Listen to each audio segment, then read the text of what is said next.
Mysterious and atmospheric Prague is one of the most visited cities in the world, and it's no wonder.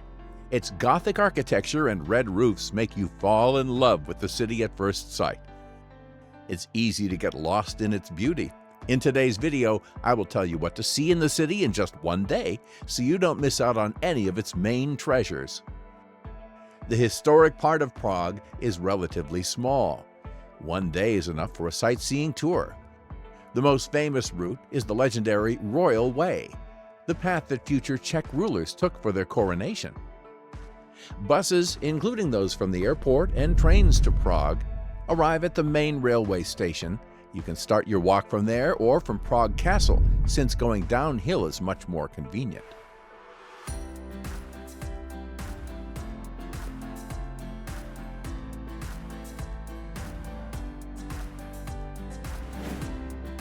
Prague Castle, the brightest symbol of the city and the #1 attraction. It has served as the residence of kings since the 9th century, and today it is the official residence of the head of state. It is guarded by an elite military unit with a 100-year history, the Castle Guard, consisting of 600 soldiers. Tourists deliberately come here to watch the ceremonial changing of the guard. The ceremony takes place every hour, but at noon, it is also accompanied by an orchestra. The St. Vitus Cathedral is where Czech rulers were crowned and also buried. I recommend buying a ticket for the basic tour, which includes a visit to the old royal palace, St. Vitus Cathedral, St. George's Basilica, and the Golden Lane, where alchemists used to live, and later Franz Kafka. The ticket is valid for 2 days. For those who would like to see the city from a bird's-eye view, there's an option to go up on the observation deck of the Great South Tower of St. Vitus Cathedral. Tickets are purchased at the entrance. The view of Prague is simply stunning.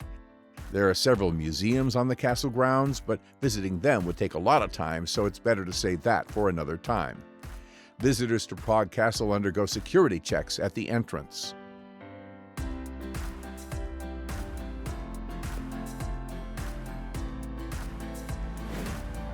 From Prague Castle, head to Hradčany Square to admire its palaces, including Somme Palace, Schwarzenberg Palace, Toscansky Palace, Martinis Palace, Archbishop Palace, and Monastery of Barefoot Carmelites. Proceed to the viewing platform to enjoy the incredible view of the red-tiled roofs of the capital. If you stand facing Prague Castle, the viewing platform will be on your right.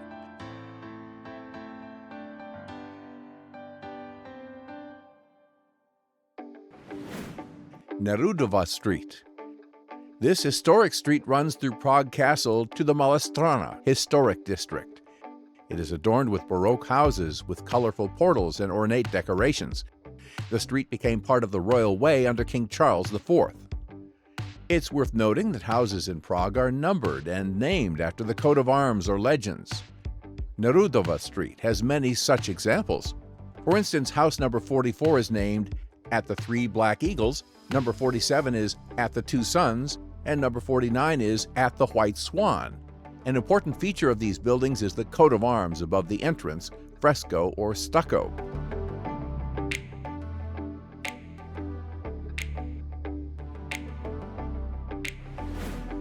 St. Nicholas Church. The church is built in the Baroque style and is lavishly decorated inside. Magnificent frescoes, gilded sculptures, marble-carved columns, and numerous intricate reliefs adorn the walls. By the way, the height of the church's ceiling reaches 49 meters, a record that no other building in Prague has broken to this day.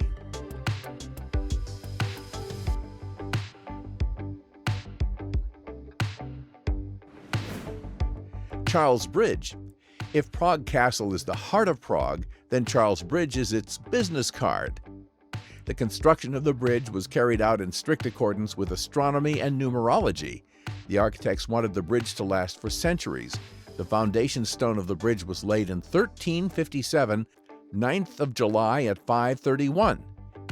If you put these numbers in a row, you'll get 135797531. Moreover, at the time, the sun aligned with the planet Saturn, which was interpreted as the victory of the morning star over Saturn's destructive influence.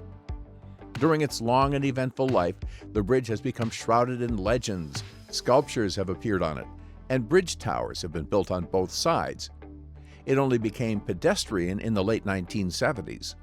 The bridge looks especially interesting at dawn, when everything is shrouded in mist, and only the dark silhouettes of sharp spires can be seen in the distance.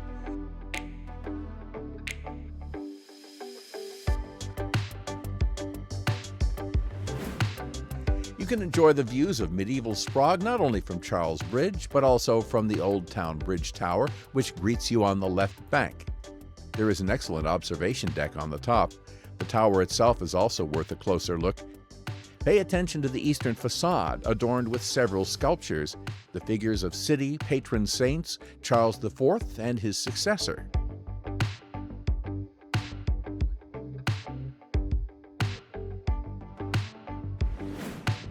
From the tower, Karlova Street will lead us into the heart of the Old Town. Along the way, we'll get to see the Beer Museum, one of the dozens of unusual Prague exhibitions.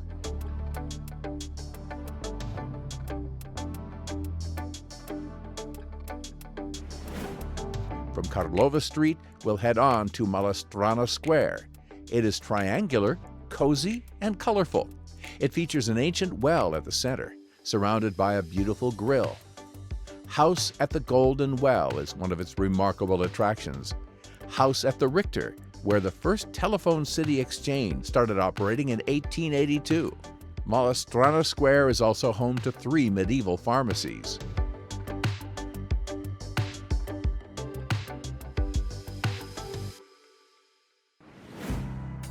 Now we'll head to the Old Town Square.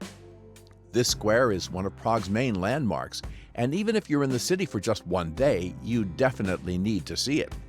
It boasts a large number of attractions: the Tyne Church, the Old Town Hall with its observation deck on the tower, and the famous astronomical clock, St. Nicholas Cathedral, and the House at the Minute with its graffito paintings. The square is surrounded by buildings with facades in numerous styles.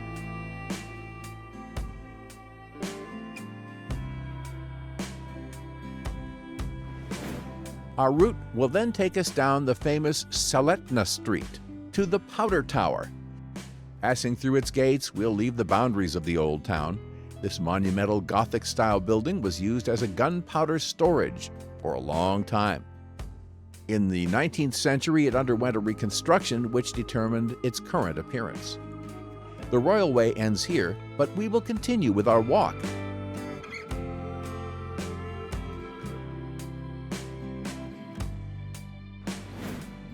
After taking a look at the tower and the municipal house, turn right onto the famous Napřekop shopping street and head towards Wenceslas Square.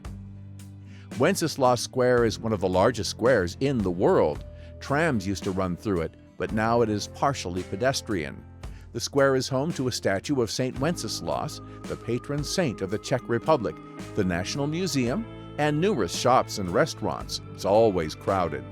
Near the statue of St. Wenceslas is where protests take place, tours begin, and meetings are scheduled.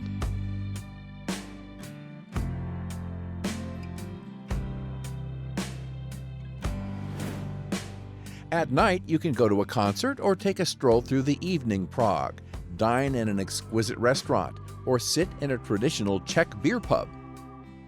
Classical music is popular in Prague. The capital is renowned for its rich musical traditions. Both the locals and the tourists have a wide selection of classical concerts that take place in the city's best acoustics and architecturally stunning venues. The largest concert hall in Prague is located in the Municipal House. This monumental Art Nouveau building, designed by Balsanek and Polívka, was constructed in Republic Square from 1905 to 1912 in place of the 15th century royal residence. Originally, it was conceived as a public complex for meetings, concerts, and balls. Today, the Municipal House has 6 halls for public events. The most famous of them is the Smetana Hall with 1,200 seats. It serves as the main venue for the Prague Spring Festival.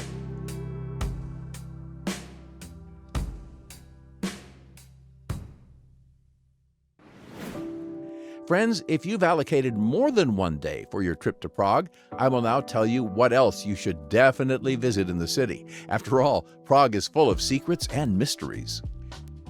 Vyšehrad is an ancient fortress and historic district of Prague, the first residence of Czech rulers. The foundation of this was laid by the first king, Vratislaus I. Charles IV paid special attention to Vyšehrad because this place is closely connected with the traditions of the Přemysl dynasty. Vyšehrad welcomes tourists with a magnificent park adorned with numerous sculptures. According to one legend, the devil himself visited the park and left a stone to fight against the clergy. While taking a walk around the forest, enjoy the views of the Vltava River and Prague from the hill. Visit Saints Peter and Paul Basilica. Explore the Vyšehrad Cemetery, where notable figures of the Czech state are buried. Descend into the casemates housing original statues from Charles Bridge, and inspect other interesting buildings. Go down the Vltava River near the Saints Peter and Paul Basilica and walk along the Racine embankment alongside tram tracks until you reach Palatsky Square tram stop. You can admire the passing boats and the views of Prague and feed swans and ducks along the way. To your right, you'll see the twin spires of the Emmaus Monastery. Head towards it through the Žitkovy Sady.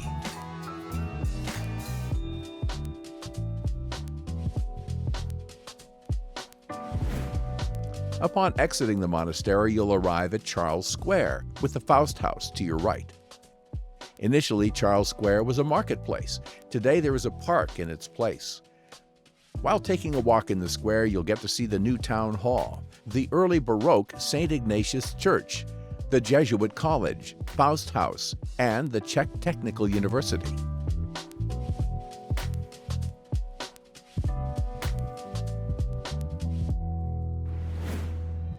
Few European cities can boast a better preserved Jewish quarter than Prague. It comprises 6 synagogues, the Jewish town hall, and the cemetery. Discover the architecture, traditions, customs, and tumultuous history of Prague's Jews. One of the oldest synagogues in Europe, the Old New Synagogue is still in use today.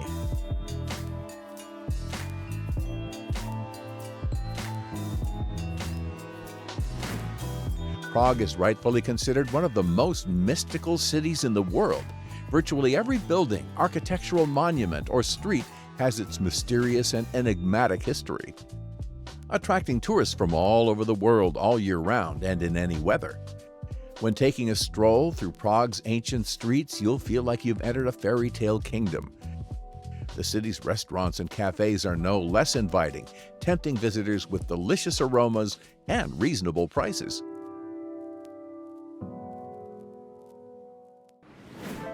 Czech cuisine is known worldwide, so tourists planning a trip to Prague allocate a significant portion of their time to a gastronomic program and inquire in advance about the dishes they should definitely try and which ones they can leave for the next time. Czech cuisine has a very long history. It developed under the influence of neighboring countries and borrowed many elements from them. For example, goulash migrated into Czech cuisine from Hungary, schnitzel was borrowed from Austria, and stewed cabbage with fried goose and apples came from Germany. Since Czech culinary traditions mostly have Slavic roots, you can find a multitude of soups and meat dishes here. However, the sauces, prepared according to traditional recipes, add something of their own to the taste of the dishes.